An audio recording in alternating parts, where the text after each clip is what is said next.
Hello friends, ఇవాళ 3 రకాల పప్పులతో బోండాలు చేద్దాం. 1 కప్పు మినప్పప్పు, హాఫ్ కప్పు శనగపప్పు, హాఫ్ కప్పు పెసరపప్పు నానబెట్టుకుని 1 స్పూన్ శనగపప్పుని 1 స్పూన్ పెసరపప్పుని పక్కనుంచుకొని మిగతావి మిక్సీ జార్లో తీసుకొని మెత్తగా గ్రైండ్ చేసుకుందాం.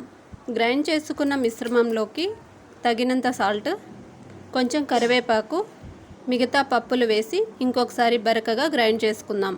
ఆ మిశ్రమాన్ని ఒక బౌల్లో తీసుకొని అందులోకి కట్ చేసిన ఉల్లిపాయలు, పచ్చిమిర్చి, కొంచెం వాము, జీలకర్ర పొడి తీసుకొని బాగా కలుపుకుందాం.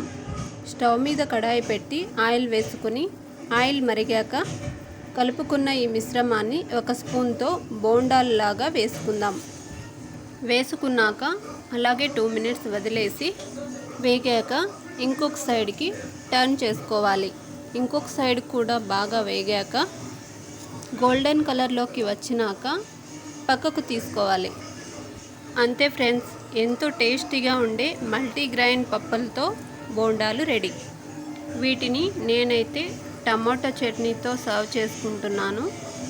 మీరు మీకు నచ్చిన చట్నీతో సర్వ్ చేసుకోవచ్చు. చిన్నపిల్లలకైతే ఉట్టివే పెట్టేయచ్చు. మీరు కూడా ట్రై చేసి ఎలా వచ్చాయో కామెంట్ రూపంలో చెప్పండి. అలాగే లైక్ చేసి, షేర్ చేసి, సబ్స్క్రైబ్ చేసుకోవడం మర్చిపోకండి. ఇంట్లో ఉండే వాటితోనే ఈజీగా చేసుకునే ఇంకొక రెసిపీలో కలుద్దాం. Bye friends.